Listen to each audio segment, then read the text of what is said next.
कभी सोचा है कि किसी स्टोर में घुसते ही ठीक वही चीज कैसे नजर आ जाती है जिसकी शायद हमें तलाश थी? ये कोई इत्तेफाक नहीं है। आज हम उस छिपी हुई स्ट्रैटेजी को समझेंगे जो पर्दे के पीछे काम करती है और तय करती है कि स्टोर की शेल्फ पर क्या दिखेगा और क्या नहीं। देखिए, ये कोई जादू नहीं है और ना ही किस्मत का खेल। ये एक बहुत ही सोची समझी एक मास्टर प्लान है। असल में ये एक ऐसा रणनीतिक ताना बाना है जो बस एक ही चीज पक्की करता है: सही प्रोडक्ट सही समय पर सही ग्राहक तक पहुंचे। तो चलिए आज के विश्लेषण में हम क्या क्या देखने वाले हैं इस पर एक नजर डालते हैं। सबसे पहले एक स्टोर क्या बेचता है, फिर क्या बेचना है और कितना बेचना है, इसमें क्या फर्क है। उसके बाद हम पूर्वानुमान और असॉर्टमेंट को समझेंगे, खरीदने की कला को जानेंगे और आखिर में देखेंगे कि इस सब का नतीजा क्या होता है। तो कोई भी सामान स्टोर की शेल्फ तक पहुंचे उसके बिकने से बहुत पहले पर्दे के पीछे एक बहुत बड़ी और काफी जटिल प्रक्रिया चलती है। इसी को कहते हैं मर्चेंडाइज मैनेजमेंट, और सच कहूं तो यही रिटेल की सफलता की असली नींव है। अच्छा, इसे ऐसे समझ सकते हैं कि ये रिटेल की दुनिया का एक तरह से ऑपरेटिंग सिस्टम है। मतलब एक 5 हिस्सों वाली प्रक्रिया जो सब कुछ कंट्रोल करती है। एनालिसिस से लेकर प्लानिंग, फिर सामान खरीदना, उसे संभालना और आखिर में पूरे मर्चेंडाइज के इन्वेस्टमेंट पर कंट्रोल रखना, सब कुछ इसी में आ जाता है। अब जो मर्चेंडाइज मैनेजमेंट है ना, इसमें दो बहुत खास प्लान्स होते हैं। ये दोनों अलग अलग हैं लेकिन एक दूसरे से जुड़े हुए भी हैं। और मजे की बात यह है कि अक्सर लोग इन दोनों को एक ही चीज समझ बैठते हैं।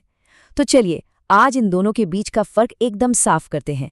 तो सीधी सी बात यह है, असॉर्टमेंट प्लानिंग ये इस सवाल का जवाब है कि क्या बेचना है, मतलब कौन कौन से प्रोडक्ट्स का सही मिक्स रखना है। और दूसरी तरफ मर्चेंडाइज प्लानिंग ये तय करती है कि हर प्रोडक्ट को कितनी क्वांटिटी में खरीदना है। एक है क्या, दूसरा है कितना। यहाँ पर यह फर्क और भी साफ हो जाता है।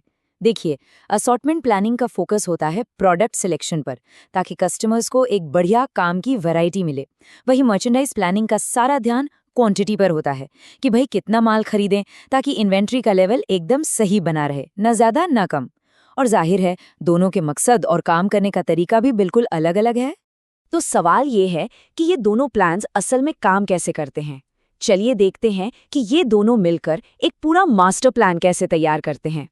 ये जो फ्लो चार्ट है ना, ये वही मास्टर प्लान है जिसे रिटेलर्स फॉलो करते हैं।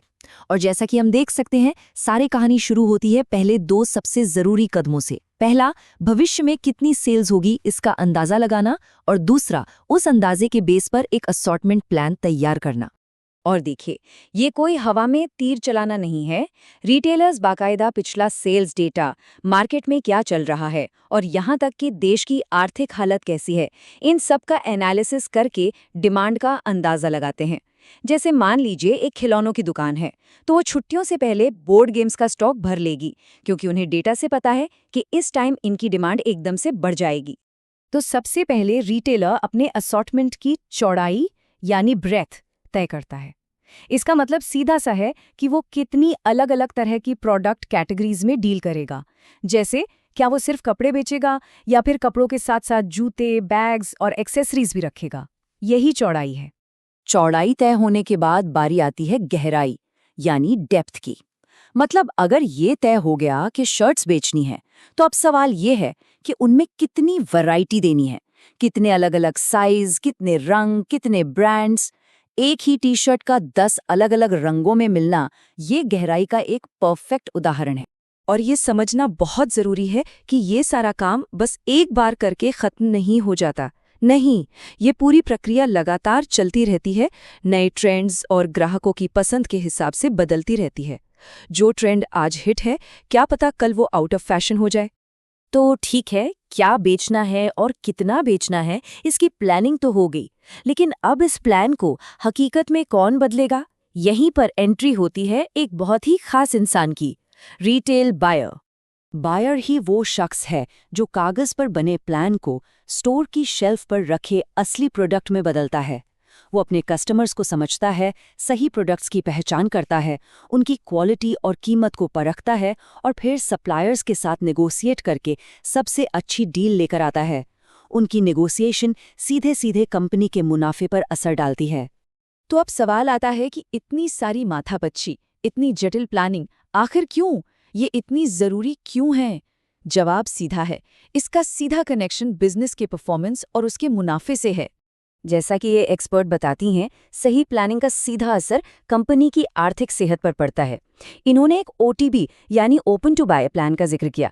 ये एक तरह का बजटिंग टूल है जो रिटेलर्स को बताता है कि किसी खास समय में उन्हें कितना और सामान खरीदना चाहिए। इस तरह की योजनाओं से होता यह है कि ज़रूरत से ज़्यादा स्टॉक जमा नहीं होता और बिजनेस में फंसा हुआ पैसा मतलब कैपिटल फ्री हो जाता है। तो कुल मिलाकर एक स्मार्ट प्लानिंग का नतीजा क्या होता है? इन्वेंट्री कंट्रोल में रहती है, सेल्स और प्रॉफिट बढ़ता है और सबसे ज़रूरी बात, ग्राहक खुश रहते हैं क्योंकि उन्हें वो मिलता है जो वो चाहते हैं और जब वो चाहते हैं। और हम सब जानते हैं, एक खुश ग्राहक ही किसी भी कामयाब बिजनेस की असली चाबी है। तो आखिर में एक बड़ा सवाल, आज जब एआई यानी आर्टिफिशियल इंटेलिजेंस ट्रेंड्स की भविष्यवाणी इतनी तेजी और सटीकता से कर रहा है, तो क्या खरीदने की जो कला है वो जल्द ही पूरी तरह से विज्ञान में बदल जाएगी?